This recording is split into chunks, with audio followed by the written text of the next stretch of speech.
عورتیں کہاں اعتکاف کریں؟ مسجد بیت میں، گھر کے کسی حصے کو مخصوص کر لیں، چاہے کمرے کو مخصوص کر لیں کہ یہ میری گھریلو مسجد ہے، گھر کی مسجد، تو یہاں پھر یہ اعتکاف کر سکتی ہے. چند اسلامی بہنیں ایک ساتھ جمع ہو کر اعتکاف کر سکتی ہیں؟ کر تو سکتی ہے. یہ آپ مشورہ کیا دیں گے کہ اسلامی بہنوں کو آپس میں جمع ہو کر اعتکاف کرنا چاہیے یا یہ الگ الگ ہی اپنے اپنے گھروں میں اعتکاف کی سعادت حاصل کریں؟ اجتماعی اعتکاف صاحب نے کسی اور کے گھر پہ نہ کریں، اپنے اپنے گھر پہ کریں، کیونکہ دوسرے کے گھر جائیں گے تو بے پردگی کا امکانات رہیں گے کہ اس گھر کے جو افراد ہیں وہ مطلب ہو سکتا ہے کہ آمنا سامنا ہوتا رہے. سنت اعتکاف میں کیا غسل کر سکتے ہیں؟ صابن وغیرہ سے منہ ہاتھ دھو سکتے ہیں؟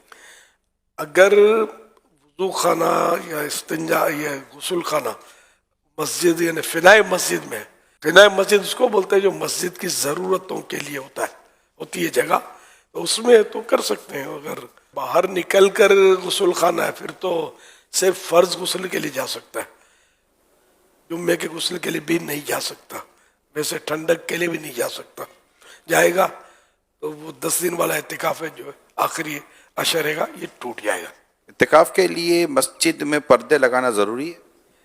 جی نہیں.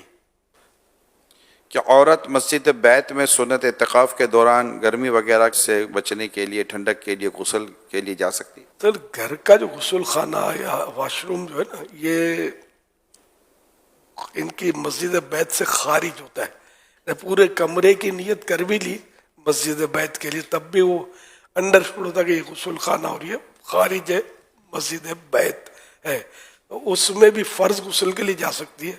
اس کے علاوہ ٹھنڈک کے لیے، جمعے کے غسل کے لیے نہیں جا سکتے، ہاتھ دھونے کے لیے بھی نہیں جا سکتے. تو اس کا اتنا مشکل نہیں، کیونکہ یہ مسجد جو ہے نا اس کے اپنے آداب ہیں. اگر مسجد بیت میں ہی انتظام کر لے، کوئی سا کچھ بچھو کر ٹب یا جو بھی ہے اس میں اگر غسل کوئی کرنا چاہے تو وہ مشکل نہیں ہے. آخری عشرے کا جو اعتکاف ہے اس کا کیا حکم ہے؟ رمضان شریف کے آخری عشرہ نے آخری 10 دن 21ویں شب سے جو شروع ہوتا ہے تو وہ سنت موقدہ علی الکفایہ ہے، یعنی بستی کے، آبادی کے کچھ لوگوں نے کر لیا تو سب پر سے سنت ادا ہو گئی. ایک نے بھی نہیں کیا تو سب سنت کے ترک کرنے والے ہوئے. کیا تھوڑی دیر کے لیے بھی مسجد میں حاضری ہو تو نفلی اعتکاف کی نیت کی جا سکتی ہے؟ جی ہاں، 1 سیکنڈ کے لیے بھی اگر کوئی آتا ہے تو اعتکاف کی نیت کرے گا، ثواب تو ملے گا جتنا مسجد میں رہے گا. کیا معتکف مسجد میں سر پہ تیل، بالوں میں کنگھی اور ناخن وغیرہ کاٹ سکتا ہے؟ کاٹ سکتا ہے، لیکن یہ کہ اگر وضو خانہ مسجد کے یعنی فنائے مسجد میں اندر میں تو وہاں کرے. مسجد عین مسجد جو کہلاتی ہے جہاں نمازیں پڑھتے ہیں ہم، تو وہاں نہ کرے کہ وہاں پھر بال اڑیں گے، تیل گرے گا، دھبے ہوں گے، تو یہاں بچنا چاہیے. یہ کرنے سے اعتکاف نہیں ٹوٹے گا، لیکن یہ کہ مسجد کی صفائی بھی تو ضروری ہے نا. سنت اعتکاف ٹوٹ گیا تو اب اس کی کیا قضا کرنی ہوگی؟ جس دن کا ٹوٹا اس ایک دن کی قضا واجب ہے. کیا آخری 3 دن کا اعتکاف بھی ہو سکتا ہے؟ 1 سیکنڈ کا بھی ہو سکتا ہے، تو 3 دن تو بہت زیادہ ہے ان مانوں کر. ہو سکتا ہے وہ نفل اعتکاف کہلائے گا. اعتکاف کرنے کا ثواب کیا ہے؟